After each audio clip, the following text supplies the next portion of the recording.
వాంగా బాబా ఈ పేరు చెప్తేనే జపాన్ దేశం గడగడ వణికిపోతుంది.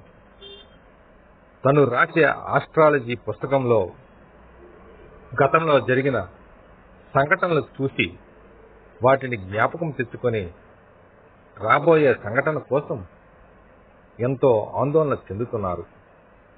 జూలై 5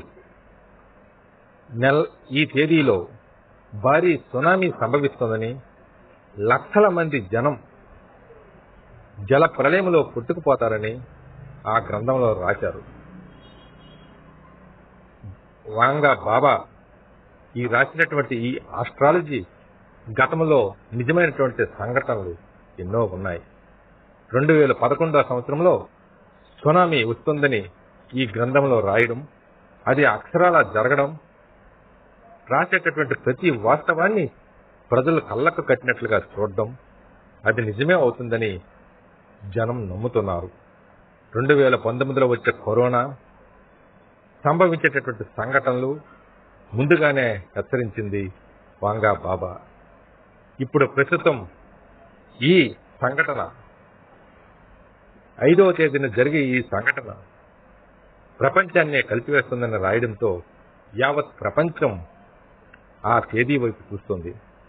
మరో 2 రోజుల్లో యుగాంతం కాబోతుందా? జరిగే సంఘటనలు నిజమవుతాయా?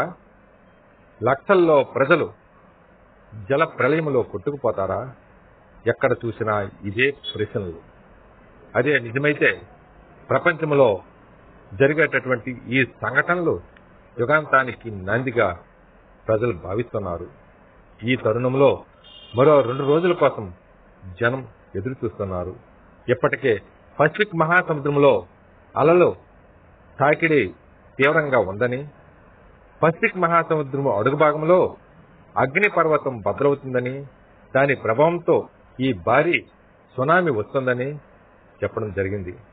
ఇప్పటికి జపాన్లో ఈ మధ్య కాలంలోనే 900 సార్లు వివిధ ప్రాంతాల్లో భూకంపాలు రావడం, ఈ రోజు కూడా రిక్టర్ స్కేల్పై 5.5గా నమోదై భూకంపం రావడం వాటికి సంకేతమేనని ఇప్పటికే జపాన్ ప్రజలు భయభ్రాంతులతో అల్లాడిపోతున్నారు.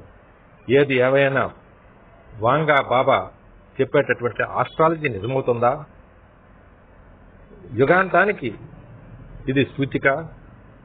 ఏది ఏమైనా మరో 45 గంటలు జనం బిక్కుబిక్కుమంటూ ఆ తేదీ వైపు చూస్తున్నారు. ఏం జరుగుతుందో చూడాలి.